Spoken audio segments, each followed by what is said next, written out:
In the heart of Ethiopia's bustling capital, where ancient traditions clash with modern realities, something extraordinary is happening on the forgotten streets of Addis Ababa.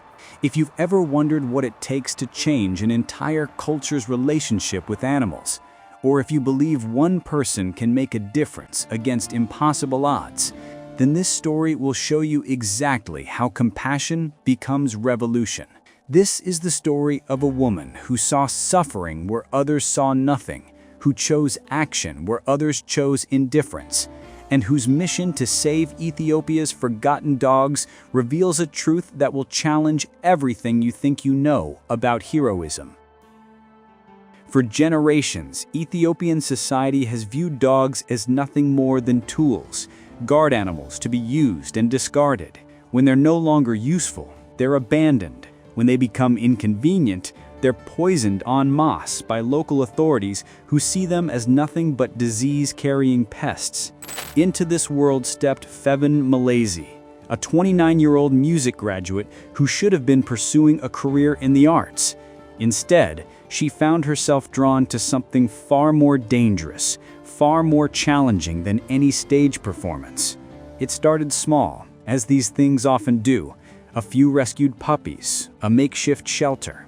But what Feven didn't know was that she was about to embark on a journey that would put her at odds with centuries of cultural tradition, government policy, and social stigma. The turning point came when Feven witnessed something that would haunt her forever. Walking through her neighborhood, she discovered a dog so severely injured from a traffic accident that it was barely recognizable as a living creature. As she knelt beside this broken animal, watching it struggle for each breath, she realized something that would change her life completely. This wasn't just about one dog. This was about an entire society that had forgotten how to see suffering, how to feel compassion for the most vulnerable among them. But here's where Feven's story takes an unexpected turn. Instead of being discouraged by the enormity of the problem, she became obsessed with it. When I was a child, I saw people abuse animals. They kicked the dog, they sleep the dogs, and they threw the stones in the road. I want to be their voice because they have voiceless. She began walking the streets at dawn before the city awakened, searching for dogs in need. What she found was worse than she had imagined. Dogs with broken bones left to heal incorrectly. Mothers with litters of puppies all slowly starving together. Animals so traumatized by human cruelty that they cowered at the sight of any person approaching. The more Feven rescued, the more resistance she encountered. Neighbors complained about the noise from her growing shelter. Landlords threatened eviction. Government officials warned her about interfering with their pest control methods. But perhaps most heartbreaking of all was the reaction from her own community. In Ethiopia, people don't understand, Feven would later explain, her voice heavy with the weight of cultural isolation. They don't care if these animals eat or not, if they're sick or hungry. Yet something remarkable began to happen. As word spread about the young woman who spent her own money feeding street dogs, who turned her home into a makeshift veterinary clinic, who refused to give up despite facing criticism from every direction, other young Ethiopians started to take notice. They began to question why their society treated these animals with such indifference. They started to wonder if there might be another way. But Feven's mission was about to face its greatest test yet. The local government, citing rabies concerns, announced a new campaign of mass poisonings. Hundreds of dogs would be killed in a single night. Feven knew that everything she had worked for, every life she had saved, could be wiped out in an instant. The question that haunted her was simple, yet terrifying. How do you fight an entire system that sees your compassion as foolishness? The answer came in the form of an unlikely alliance.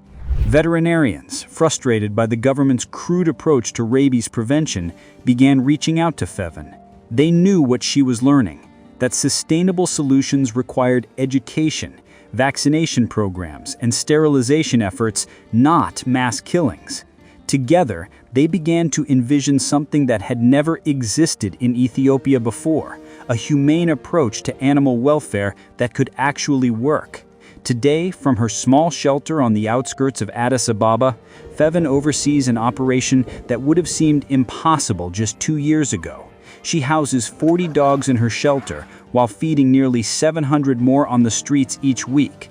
She has successfully rehomed over 300 dogs, many of them abandoned when landlords enforce no-pet policies in new apartment complexes. Her shelter has become a refuge for injured dogs recovering from traffic accidents and neglect, a place where animals learn to trust humans again. But perhaps the most remarkable transformation isn't happening in the dogs, it's happening in the people. Young Ethiopians are beginning to see dogs not as tools or pests, but as family members deserving of love and care. Feven's work is slowly, quietly changing the cultural DNA of an entire generation. As Feven stands in her shelter at sunset, surrounded by dogs who owe their lives to her refusal to accept the status quo, she represents something profound about human nature. In a world that often feels overwhelmed by suffering, by problems too big for any individual to solve, she proves that revolution sometimes begins with the single act of kindness. Every bowl of food she serves, every life she saves, pushes Ethiopia closer to a culture that values compassion for dogs, for people, and for the environment we all share. The question that remains is haunting in its simplicity. In a world where it's easier to look away, where tradition tells us that some suffering doesn't matter, what would happen if more of us chose to see what Feven sees?